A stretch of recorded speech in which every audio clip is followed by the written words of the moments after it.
បាទសួស្តីមេទាំងអស់គ្នាបាទថ្ងៃនេះមកចែករំលែកពីចំណេះដឹងតិចការសេរីផលបាទ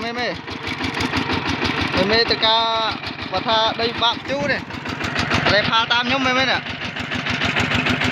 អាក្រោយនេះខាត់មកក្រោយតិចដាក់ឲ្យស្មើដល់ពេលខាងមុខនេះមេខាងមុខយើងខាត់ផលទៅមុខឲ្យអស់ខាត់ឲ្យផុតពីកន្លែងរបស់ចាស់មេដាក់ឲ្យផុតតែមើលឲ្យខ្ញុំឲ្យមើលខាងនោះជ្រូកជួមេតែ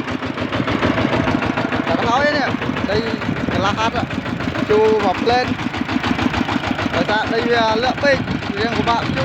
ដីរៀងវិញដល់ជ្រូកជួនេះបាទមេយើងខាត់មកមុខអស់ដាក់ចាយតែ3ហ្នឹងហើយ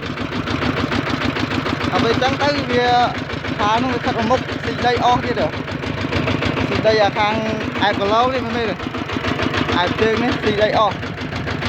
អាខាងនេះយើងខាត់មកមុខតិចគេដាក់មកស្មើខាងនេះដាក់មកស្មើទូដងផាលហ្នឹង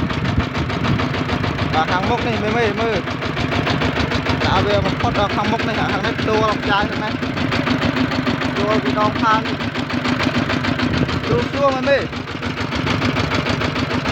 បើជឿសាក់កែដាក់តាមខ្ញុំបានខាងក្រោយដាក់ឲ្យត្រង់មើលដីស្មៅក្តៅមកវិញក៏វាកាត់ទៅអត់ជាប់ស្មៅជាប់ត្បាំងនេះមើលស្រួលនេះខ្ញុំជួកង់ជួរត់បានលឿនណាស់មេកន្លះហាត់នេះឆាប់ហើយអានេះអត់ទេជួនេះអត់ទេខ្ញុំដៃខ្លួនឯងមេបត្រិកាអាចតាក់ទងបានធ្វើខ្លួនឯងធូរថ្លៃអត់អស់ច្រើនទេត្រង់